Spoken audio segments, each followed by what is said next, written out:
686 updates చూద్దాం. ఏపీలో సంచలనం రేపిన లిక్కర్ కేసులో సిట్ అధికారులు దర్యాప్తును మరింత వేగవంతం చేశారు. తిరుపతి జిల్లాలోని చంద్రగిరిలో ఉన్న ఎమ్మెల్సీ చెవిరెడ్డి భాస్కర్ రెడ్డి నివాసంలో విస్తృత తనిఖీలు కొనసాగుతూనే ఉన్నాయి. ఉదయం నుంచి 22 మంది అధికారుల బృందంతో ప్రత్యేక దర్యాప్తు బృందం సోదాలు చేపట్టింది. ఆధారాల సేకరణలో భాగంగా ఎఫ్ఎస్ఎల్ బృందం కూడా తనిఖీలో భాగమైంది. షెల్ కంపెనీల పేరుతో పెద్ద ఎత్తున మద్యం నిధులను పెట్టుబడిగా మళ్లించినట్లు అనుమానాలు వ్యక్తమవుతున్నాయి. చెవిరెడ్డి భాస్కర్ రెడ్డి కుటుంబ సభ్యుల నుంచి సిట్ అధికారులు సమాచారం సేకరిస్తున్నారు. లిక్కర్ కేసులో చెవిరెడ్డి బెయిల్పై 10న ఏసీబీ కోర్టు తీర్పు ఇవ్వనుంది. ఇదే అంశానికి సంబంధించి పూర్తి సమాచారాన్ని మా ప్రతినిధి AP bureau chief CM Chandrababu అధ్యక్షతన ఏపీ మంత్రివర్గ సమావేశం జరిగింది. భేటీలో రాష్ట్రంలోని పౌరులందరికీ ఆరోగ్య బీమా కల్పిస్తూ కీలక నిర్ణయం తీసుకున్నారు. యూనివర్సల్ హెల్త్ పాలసీకి మంత్రివర్గం ఆమోదం తెలిపింది. ఆయుష్మాన్ భారత్ ఎన్టీఆర్ వైద్య సేవ పథకం కింద యూనివర్సల్ హెల్త్ పాలసీకి ఆమోద ముద్ర వేస్తారు. ఏడాదికి ఒక్కో కుటుంబానికి 25 లక్షల వరకు ఉచిత వైద్య చికిత్సలు అందేలా కొత్త విధానం తీసుకొచ్చేందుకు నిర్ణయించారు. ఆర్థిక స్థితిగతులతో సంబంధం లేకుండా అందరికీ హెల్త్ పాలసీ అమలుకు మంత్రివర్గం నిర్ణయం తీసుకుంది. ఇదే అంశానికి సంబంధించి పూర్తి సమాచారాన్ని మా ఐపీ బ్యూరో చీఫ్ ఈశ్వర్ అందిస్తారు. చెప్పండి ఈశ్వర్. ఈరోజు ఏపీ కేబినెట్ మీటింగ్ జరిగింది. ఈ మీటింగ్ లో చంద్రబాబు నాయుడు అధ్యక్షన మంత్రులందరూ కూడా పాల్గొన్నారు. దాదాపు 30 అంశాలపై కీలకమైన నిర్ణయాలు కూడా తీసుకోవడం జరిగింది. ప్రధానంగా ఆంధ్రప్రదేశ్ లో ఉన్నటువంటి ప్రజలు ప్రతి ఒక్క పౌరుడికి కూడా ఆరోగ్య బీమా ఖచ్చితంగా ఉండాలి. యూనివర్సల్ హెల్త్ స్కీమ్ కూడా పాలసీకి కూడా ఆమోద ముద్ర వేయటం జరిగింది. ప్రధానంగా రాష్ట్ర వ్యాప్తంగా ఉన్నటువంటి ప్రతి పౌరుడికి కూడా ఎలాంటి అనారోగ్య సమస్య వచ్చినా సరే పూర్తి స్థాయిలో మెడికల్ పరంగా ఉచితంగా అన్ని చేపట్టాలి. దీనికి సంబంధించి చంద్రబాబు నాయుడు ఒక కీలక నిర్ణయం కూడా తీసుకోవడం జరిగింది. ఏదైతే కేంద్ర ప్రభుత్వం ఆయుష్మాన్ భారత్ అలాగే రాష్ట్ర ప్రభుత్వానికి సంబంధించి ఎన్టీఆర్ ఏదైతే వైద్య సేవ ఉందో ఈ రెండింటిని కూడా మిక్స్ చేసి దాదాపు 1,63,00,000 కుటుంబాలకు లబ్ధి చేరే విధంగా కొత్త హెల్త్ పాలసీకి కూడా ఏపీ కేబినెట్ ఆమోద ముద్ర తెలిపినట్టు కూడా తెలుస్తుంది. దీనికి ప్రధానంగా రాష్ట్రంలో ఉన్నటువంటి ప్రతి ఒక్క పౌరుడికి కూడా ప్రతి ఒక్క కుటుంబానికి కూడా సంవత్సరానికి 25 లక్షల రూపాయల వరకు కూడా ప్రభుత్వమే భరించేటట్టు అటు కేంద్ర రాష్ట్ర ప్రభుత్వాలు సంయుక్తంగా ఈ కార్యక్రమానికి కూడా శ్రీకారం చుట్టాలంటూ కూడా ఈరోజు కేబినెట్ లో ఒక ఆమోద ముద్ర కూడా వేయటం జరిగింది. దాంతో పాటుగా ఏపీలో ఉన్నటువంటి అధికార పార్టీ కావచ్చు ప్రభుత్వం కావచ్చు వ్యక్తిగతంగా కూడా సోషల్ మీడియాలో రకరకాల పోస్టింగ్లు కూడా పెడుతున్నారు, అసత్య ఆరోపణలు చేస్తున్నారు. కాబట్టి దాని మీద కూడా ఒక చట్టం తీసుకురావాలని కేబినెట్ ఒక సబ్ కమిటీని కూడా ఏర్పాటు చేయడం జరిగింది. ఈ సబ్ కమిటీ ఆధారంగా ఒక ప్రత్యేక చట్టాన్ని రూపొందించి ఎవరైతే సోషల్ మీడియాలో తప్పుడు పోస్టులు పెడుతున్నారో ఏదైతే అసత్య ప్రచారం చేస్తున్నారో వాటన్నిటిని కూడా కట్టడి చేయాలంటూ కూడా చంద్రబాబు నాయుడు ఆదేశాలు జారీ చేయడం జరిగింది. దానికి సంబంధించి ఈ రోజు జరిగినటువంటి కేబినెట్ సమావేశంలో ఒక సబ్ కమిటీని కూడా నియమించడం జరిగింది. ఆ సబ్ కమిటీ ప్రధానంగా ఒక చట్టాన్ని కూడా తీసుకువచ్చి ఎవరైతే సోషల్ మీడియాలో తప్పుడు పోస్టులు కానీ అసత్య ప్రచారాలు చేస్తున్నారో వాటన్నిటిని కూడా కట్టడి చేసే విధంగా ఈ రోజు ఒక నిర్ణయం కూడా తీసుకోవడం దాన్ని కేబినెట్ కూడా ఆమోదించడం జరిగింది. దీంతో పాటుగా ఆంధ్రప్రదేశ్ లో మెడికల్ కళాశాలలు 10 మెడికల్ కళాశాలలు కొత్తగా తీసుకురావాలని ఉద్దేశంతో దానికి కూడా కేబినెట్ ఆమోద ముద్ర వేయటం జరిగింది. దాంతో పాటుగా యూరియా ఏదైతే రైతాంగానికి సంబంధించి యూరియా విషయంలో పెద్ద ఎత్తున వైఎస్ఆర్ కాంగ్రెస్ పార్టీ నేతలు రాష్ట్ర ప్రభుత్వాన్ని కూటమి ప్రభుత్వాన్ని ఎండగడుతున్న నేపథ్యంలో ఎందుకు మీరు సైలెంట్ గా ఉంటున్నారంటూ కూడా మంత్రులకు చంద్రబాబు నాయుడు చురకంటించినట్టు తెలుస్తుంది. మంత్రులకు కూడా క్లాస్ పీకినట్టు కూడా తెలుస్తుంది. మీరు ఖచ్చితంగా ఏదైతే దుష్ప్రచారం చేస్తున్నారో దాన్ని తిప్పి కొట్టాలంటూ కూడా చంద్రబాబు నాయుడు చెప్పినట్టు తెలుస్తుంది. రాష్ట్ర వ్యాప్తంగా ఉన్నటువంటి రైతులకు కావాల్సినటువంటి యూరియా పూర్తి స్థాయిలో నిల్వ ఉంది. కాబట్టి దూర ప్రాంతాల్లో ఉన్నటువంటి రైతులకు దాన్ని పంపించే ప్రక్రియలో కాస్త ఇబ్బందికర వాతావరణం ఉంది. దాన్ని అడ్డం పెట్టుకొని వైఎస్ఆర్ కాంగ్రెస్ పార్టీ నేతలు చేస్తున్నటువంటి ఆరోపణలు విమర్శలు ఉన్నాయో వాటిని మంత్రులు ఎందుకు తిప్పికొట్టలేదు అనే దాని మీద అయితే చంద్రబాబు నాయుడు ఈరోజు చర్చించినట్టు తెలుస్తుంది. దాని మీద మంత్రులందరూ కూడా అటాకింగ్ స్టార్ట్ చేయాలి. ఖచ్చితంగా రాష్ట్రంలో ఎక్కడా కూడా యూరియా ఇబ్బందికర వాతావరణం అయితే లేదు. రైతులకు కావాల్సినటువంటి యూరియా ఏదైతే నిల్వలన్నీ కూడా పుష్కలంగానే ఉన్నాయంటూ కూడా చంద్రబాబు నాయుడు చెప్పడం జరిగింది. దాంతో పాటుగా మంత్రులందరూ కూడా వైఎస్ఆర్ కాంగ్రెస్ పార్టీ చేస్తున్నటువంటి ఆరోపణలను తిప్పికొట్టాలంటూ కూడా సీరియస్ అయినట్టు తెలుస్తుంది. ముఖ్యంగా రాష్ట్రంలో ఉన్నటువంటి హెల్త్ పాలసీ ఏదైతే ఉందో దాన్ని పూర్తి స్థాయిలో సమూల మార్పులు తీసుకురావటం, యూనివర్సల్ హెల్త్ పాలసీకి కొత్తగా శ్రీకారం చుట్టడం, ఏదైతే ఆయుష్మాన్ భారత్తో పాటు ఎన్టీఆర్ వైద్య సేవ ఉందో ఆ రెండింటిని కూడా కలిపేసి ప్రతి కుటుంబానికి కూడా సంవత్సరంలో 25 లక్షల రూపాయలు ఆరోగ్య బీమాను కూడా తీసుకొచ్చే ప్రయత్నం చేస్తున్నారు. దానికి కూడా కేబినెట్ ఆమోద ముద్ర వేసింది. దాంతో పాటుగా 1,63,00,000 కుటుంబాలకు లబ్ధి చేరే విధంగా కూడా ఈ మొత్తం పథకానికి కూడా ఒక ప్రణాళిక సిద్ధం చేసినట్టు కూడా కేబినెట్ మీటింగ్ లో ఒక కీలక నిర్ణయం కూడా తీసుకున్నారు. ఇది ఈ రోజు జరిగినటువంటి కేబినెట్ సమావేశాలకు సంబంధించినటువంటి కీలక అంశాలకు సంబంధించి తాజా సమాచారం. Thank you Ishwar. ఏపీలో సంచలనం రేపిన లిక్కర్ కేసులో సిట్ అధికారులు దర్యాప్తును మరింత వేగవంతం చేశారు. తిరుపతి జిల్లాలోని చంద్రగిరిలో ఉన్న ఎమ్మెల్సీ చెవిరెడ్డి భాస్కర్ రెడ్డి నివాసంలో విస్తృత తనిఖీలు కొనసాగుతున్నాయి. ఉదయం నుంచి 22 మంది అధికారుల బృందంతో ప్రత్యేక దర్యాప్తు బృందం సోదాలు చేపట్టింది. ఆధారాల సేకరణలో భాగంగా SFSL బృందం కూడా తనిఖీలో భాగమైంది. షెల్ కంపెనీల పేరుతో పెద్ద ఎత్తున మద్యం నిధులను పెట్టుబడిగా మళ్లించినట్లు అనుమానాలు వ్యక్తమవుతున్నాయి. చెవిరెడ్డి భాస్కర్ రెడ్డి కుటుంబ సభ్యుల నుంచి సిట్ అధికారులు సమాచారం సేకరిస్తున్నారు. లిక్కర్ కేసులో చెవిరెడ్డి బెయిల్పై 10న ఏసీబీ కోర్టు తీర్పు ఇవ్వనుంది. దీనిపై మరింత సమాచారాన్ని మా ప్రతినిధి నాగకిషోర్ అందజేస్తారు. చెప్పండి నాగకిషోర్. Thank you Jhansi. ఇక్కడ మనం ప్రధానంగా చూసుకున్నట్లయితే లిక్కర్ స్కామ్ లో సిట్ దూకుడు పెంచిందనే చెప్పుకోవచ్చు. ఇప్పటికే 48 మంది మీద అభియోగాలు మోపినటువంటి సిట్ అందులో భాగంగా 12 మందిని కూడా అరెస్ట్ చేయడం జరిగింది. ఈ నేపథ్యంలోనే ఈ ఏదైతే అక్రమ మద్యం సంబంధించి నిధులు దుర్వినియోగం జరిగాయో వాటిలన్నిటి మీద కూడా దృష్టి సారించినటువంటి సిట్ ఎక్కడెక్కడ ఈ నిధులు దుర్వినియోగం చెందాయనే అంశాల మీద లోతుగా దర్యాప్తు చేస్తా ఉన్నాయి. అందులో భాగంగానే రాజ్ కసిరెడ్డికి సంబంధించి 11 కోట్లను కూడా సీజ్ చేసినటువంటి సిట్ తర్వాత చెవిరెడ్డి భాస్కర్ రెడ్డికి సంబంధించినటువంటి ప్రధాన అనుచరుడు ఎవరైతే ఉన్నారో వెంకటేష్ కు సంబంధించినటువంటి 5 కోట్ల రూపాయలకు సంబంధించినటువంటి వీడియోను కూడా బయటకు పెట్టడం జరిగింది. ఈ నేపథ్యంలోనే ఇప్పుడు చూసుకున్నట్లయితే చెవిరెడ్డి భాస్కర్ రెడ్డి ఇళ్లతో పాటు చిత్తూరు జిల్లాకి వైసీపీ అధ్యక్షుడిగా ఉన్నటువంటి విజయానంద రెడ్డి ఇళ్లలో కూడా సిట్ బృందాలు తనిఖీలు చేస్తూ ఉన్నాయి. ఈ నేపథ్యంలోనే ఏదైతే విజయానంద రెడ్డి ఊరుందో బంగారపాలెం, ఆ ఊరికి సమీపంలో well dust beverages and food corporation పేరుతోటి ఒక కంపెనీని అయితే వీళ్ళు ఏర్పాటు చేయడం జరిగింది. ఆ కంపెనీలో సోదాలు చేస్తుంటే అది డమ్మీ కంపెనీగా కొన్ని పత్రాలు అయితే వాళ్ళు స్వాధీనం చేసుకున్నారు. ఆ పత్రాలను అనుసరించేసి వీరు హైదరాబాద్ లోని ప్రశాంతి హిల్స్ లో ఉన్నటువంటి ఒక ఇషా ఇంట్రా అనే కంపెనీ మీద దాడులు చేయడం జరిగింది.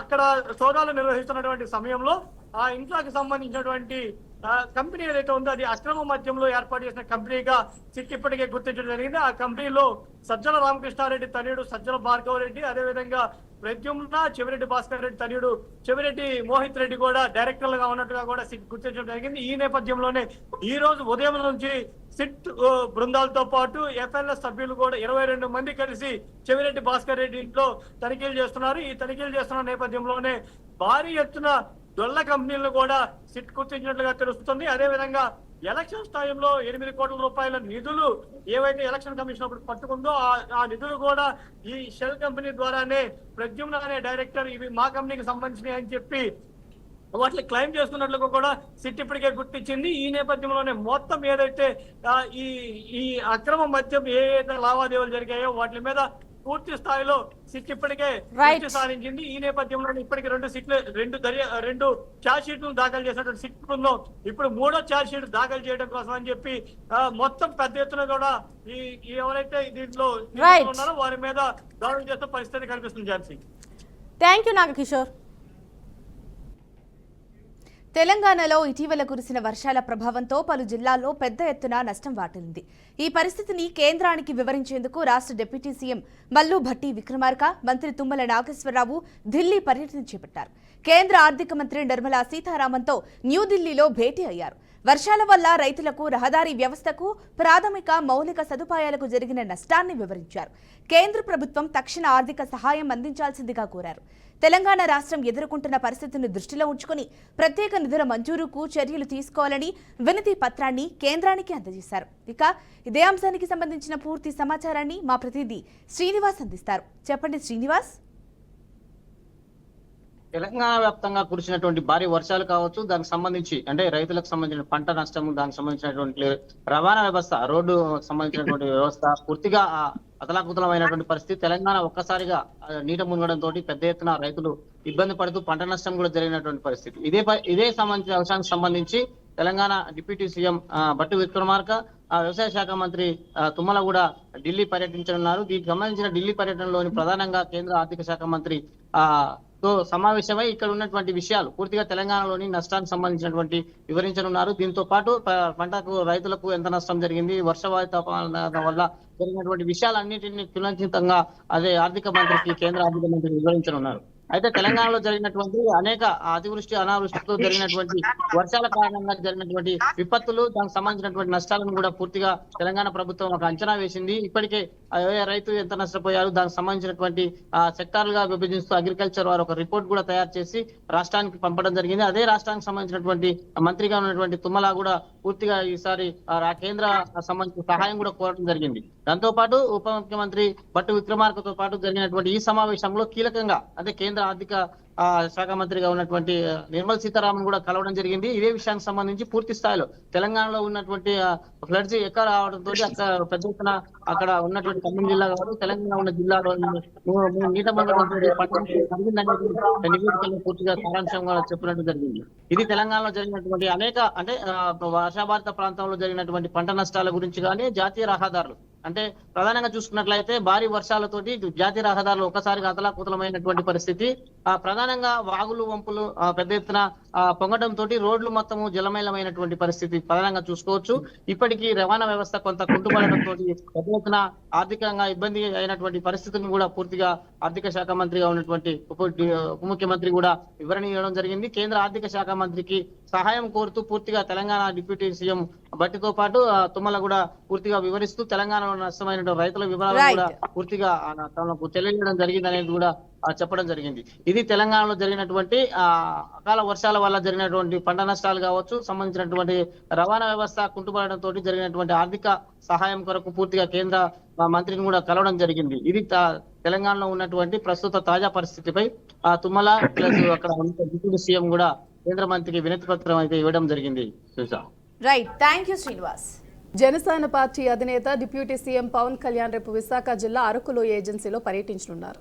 మాడగడ గిరిజన గ్రామంలో జరుగుతున్న ఆదివాసీ ఉత్సవానికి ప్రత్యేక అతిథిగా హాజరు కానున్నారు. గిరిజన జనుల జీవన శైలిని దగ్గర నుంచి అధ్యయనం చేయనున్నారు. పవన్ పర్యటన నేపథ్యంలో పోలీసులు అరకు ఘాట్ రోడ్ వద్ద ట్రాఫిక్ ఆంక్షలు విధించారు. సందర్శకులు, స్థానికులు ప్రత్యామ్నాయ మార్గాలను ఉపయోగించుకోవాలంటూ సూచనలు జారీ చేశారు. భద్రత పరంగా డిప్యూటీ సీఎం పర్యటనకు సంబంధించి అన్ని ఏర్పాట్లు పూర్తయ్యాయి. అరకు ప్రజలతో మమేకమయ్యే ఈ పర్యటన ద్వారా పవన్ కళ్యాణ్ ప్రభుత్వంలో గిరిజనుల ప్రతినిధిగా తన పాత్రను చాటనున్నారు. ఇదే అంశానికి సంబంధించి పూర్తి సమాచారాన్ని మా ప్రతినిధి కృష్ణ అందిస్తారు. కృష్ణ,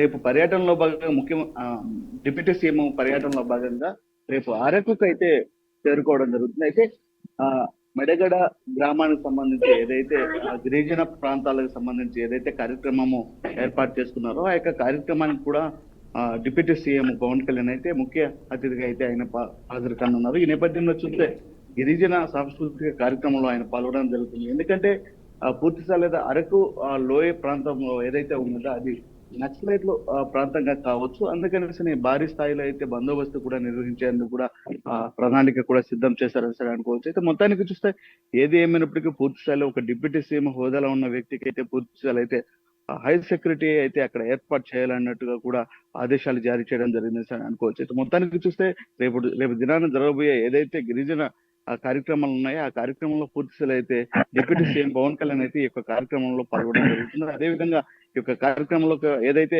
కూటమి ప్రభుత్వం అధికారంలోకి వచ్చిన తర్వాత పథకాలు కూడా వివరించే విషయాలు కూడా అక్కడ తెలుస్తుంది. అయితే మొత్తానికి చూస్తే గిరిజన ప్రాంత వాసులకు కూడా ఒక గొప్ప అభివృద్ధి ధ్యేయంగా అయితే ఆయన అయితే ఒక ప్రణాళిక రూపొందించినట్లయితే కూడా తెలుస్తుంది. అయితే మొత్తానికి ఆ గిరిజన ప్రాంతానికి కూడా అభివృద్ధి చేసే విధంగా ముందస్తు చర్యలు కూడా తీసుకునే విధంగా అయితే డిప్యూటీ సీఎం అయితే ఒక ప్రణాళిక కూడా సిద్ధం చేశారని కూడా ఆ పూర్తి స్థాయి అయితే మనకి సమాచారం తెలుస్తుంది. అయితే మొత్తానికి ఏది ఏమైనప్పుడు కూడా పూర్తి స్థాయి అయితే రేపు దినాన జరగబోయే ఏదైతే గిరిజన ప్రాంతంలో ఏదైతే మడగడ గ్రామంలో అయితే పూర్తి స్థాయి అయితే ఒక సాంస్కృతిక కార్యక్రమాలు కావచ్చు, అదేవిధంగా పూర్తి స్థాయిలో వాళ్ళ అభివృద్ధికి డిప్యూటీ సీఎం పవన్ కళ్యాణ్ అయితే పూర్తి స్థాయిలో సహకరించే విధంగా అయితే ఈ యొక్క చర్యలు కూడా చేపట్టాల్సిన కూడా తెలుస్తుంది. Thank you Krishna. తెలంగాణ ఉద్యమంలో కీలక పాత్ర పోషించిన సాంస్కృతిక సంస్థ తెలంగాణ జాగృతిలో అంతర్గత విభేదాలు బగ్గుమన్నాయి. జాగృతి అధ్యక్షురాలు కవిత నాయకత్వంపై ఆ సంస్థకు చెందిన కీలక నేత మేడే రాజేసాగర్ తీవ్ర అసంతృప్తి వ్యక్తం చేశారు. తామంతా కేసీఆర్ కోసమే పనిచేస్తామని, ఆయన ఏ నిర్ణయం తీసుకున్నా కట్టుబడి ఉంటామని స్పష్టం చేశారు. కవిత తీసుకుంటున్న నిర్ణయాల వల్ల సంస్థలోని కార్యకర్తల భవిష్యత్తు అంధకారంలో పడుతోందని ఆవేదన వ్యక్తం చేశారు. తెలంగాణ జాగృతి నాయకులైన తాము ఎల్లప్పుడూ కేసీఆర్ కోసమే పనిచేస్తామని, ఆయన నిర్ణయమే తమకు శిరోధార్యమన్నారు. సామాజిక న్యాయం గురించి మాట్లాడుతున్న కవితకు 2 సార్లు ఎంపీగా 2 సార్లు ఎమ్మెల్సీగా అవకాశాలు వచ్చాయని గుర్తు చేశారు. ఆమె వెనుక నడిచిన కార్యకర్తలకు ఎలాంటి సామాజిక న్యాయం జరిగిందని నిలదీశారు. కవిత వ్యక్తిగత ఎజెండాతో పనిచేస్తున్నట్లుగా కనిపిస్తోందని ఆరోపించారు. దీనిపై మరింత సమాచారాన్ని మా ప్రతినిధి సాల్మాన్ అందిస్తారు. చెప్పండి సాల్మాన్. Thank you Kalyani. మాజీ ఎమ్మెల్సీ జాగృతి అధ్యక్షురాలు కవితకైతే ఎదురు దెబ్బ తాకిందని చెప్పవచ్చు. ఎందుకంటే తెలంగాణ రాష్ట్రానికి సంబంధించి బీఆర్ఎస్ పార్టీకి అనుబంధంగా తెలంగాణ జాగృతి ఏర్పాటు చేశారు. ఆ యొక్క జాగృతిలో అనేక మంది అంటే బీఆర్ఎస్ కు అనుబంధ సంఘంగానే దాన్ని చాలా మంది ఫాలో అప్ అయ్యారు. కవిత అధ్యక్షురాలుగా ఉన్న తర్వాత కేసీఆర్ కూతురు కనుక కవిత వెంబడి చాలా మంది అయితే నడిచారు. కానీ కవిత తీసుకున్న నిర్ణయం నిన్న పార్టీకి రాజీనామా, అదే విధంగా ఎమ్మెల్సీకి రాజీనామా చేయడంతో తెలంగాణ జాగృతిలో ఉన్న చాలా మంది అంటే 18 సంవత్సరాల నుండి ఉన్నవారైతే కవిత మీద కొంత అసంతృప్తి వ్యక్తం చేశారు. అంటే మీరు ఎవరిని అడిగి రాజీనామా చేశారు, పార్టీకి ఎమ్మెల్సీకి ఎవరిని అడిగి రాజీనామా చేశారు? జాగృతి అనేది బీఆర్ఎస్ పార్టీకి అనుబంధంగా ఉంది. ఖచ్చితంగా బీఆర్ఎస్ పార్టీ కేసీఆర్ వెంటనే జాగృతి నడుస్తుంది. ఖచ్చితంగా ఈ యొక్క దీనికి సంబంధించి అయితే రాష్ట్ర మాజీ చైర్మన్లు అయితే మేడ దీనికి సంబంధించి సాగర్, అదే విధంగా భిక్షపతి శ్రీను అంటే పరోక్షంగానైతే కవిత మీద విమర్శలు చేశారు. అంటే కవిత ఎవరి ఏజెండాతో పనిచేస్తుంది? బీఆర్ఎస్ పార్టీకి అనుబంధంగా ఉన్న జాగృతి తన వ్యక్తిగత స్వార్థ ప్రయోజనాల కోసమే ఈ యొక్క రాజీనామా చేశారు. ఎవరి కోసం ఈ యొక్క పోరాటం చేస్తుంది? జాగృతి అనేది ఖచ్చితంగా బీఆర్ఎస్ పార్టీకి అనుబంధంగా ఉంది. 18 సంవత్సరాల నుండి కవిత వెంబడి లేకుంటే జాగృతి వెంబడి మేము నడిచాము. మమ్మల్ని ఏనాడు కనీసం పట్టించుకున్న పాపాన లేదు. ఇప్పటి వరకు జాగృతి కార్యకర్తలు తిండి లేక కుటుంబాల్లో చాలా మంది ఇబ్బందులు ఎదుర్కొంటున్నారు. అంటే ఇప్పటి వరకు ఏ నాడైనా కవిత కార్యకర్తలను పట్టించుకున్న పాపాన పోలేదని అయితే ఆ జాగృతి నాయకులైతే విమర్శలు చేశారు. ఖచ్చితంగా జాగృతి తెలంగాణ జాగృతి తోటే మేము అనేక కార్యక్రమాలు చేస్తాం. కాంగ్రెస్ పార్టీకి వ్యతిరేకంగా జాగృతి పోరాటం చేస్తుంది. ఈ యొక్క జాగృతి కూడా కేసీఆర్ వెంబడే ఉంటది. కేసీఆర్ చెప్పిన ప్రతి దాన్ని తూచ తప్పకుండా మేము పనులు చేస్తామని అయితే ఈ యొక్క మాజీ చైర్మన్లు అయితే విమర్శించారు. ఖచ్చితంగా కవిత ఎవరి స్వార్థ ప్రయోజనాల కోసం చేస్తుంది? మమ్మల్ని అడగకుండానే కవిత సొంత లాభం కోసమే రాజీనామా చేశారు, లేకుంటే పార్టీకి రాజీనామా చేశారు. ఖచ్చితంగా జాగృతి అనేది బీఆర్ఎస్ పార్టీకి అనుబంధ సంఘంగా ఉంది. ఖచ్చితంగా బీఆర్ఎస్ పార్టీ చెప్పిన ప్రతి ఒక్కటి జాగృతి కార్యక్రమాలు అయితే చేస్తున్నాయితే వీరైతే విమర్శించారు కవితను. Thank you Salman. తెలంగాణ రాజకీయాల్లో చర్చనీయాంశంగా మారిన బీఆర్ఎస్ అంతర్గత పరిణామాల నేపథ్యంలో ఎర్రవల్లిలో మాజీ సీఎం కేసీఆర్, కేటీఆర్ మధ్య కీలక చర్చలు కొనసాగుతున్నాయి. కేటీఆర్ గత 4 రోజులుగా ఎర్రవల్లి ఫామ్ హౌస్లోనితోనే చర్చలు జరుపుతున్నారు. కాళేశ్వరం ప్రాజెక్టుపై జరుగుతున్న సీబీఐ విచారణ, కవితపై వస్తున్న ఆరోపణలు ప్రధానంగా చర్చకొచ్చినట్లు పార్టీ వర్గాలు తెలిపారు. కవిత ఆరోపణలపై ఇప్పటి వరకు కేటీఆర్ నుంచి ఎటువంటి అధికారిక స్పందన రాలేదు. ఈ వ్యవహారంపై పార్టీ దిగ్గజాల్లో కొందరు మాత్రమే స్పందిస్తున్నారు. ఇక ఇదే అంశానికి సంబంధించిన మరింత సమాచారాన్ని మా ప్రతినిధి రాజేంద్ర అందిస్తారు. చెప్పండి రాజేంద్ర. Thank you. తెలంగాణ గులాబీ పార్టీలో ప్రస్తుతం గందరగోళ పరిస్థితి నెలకొందని చెప్పవచ్చు.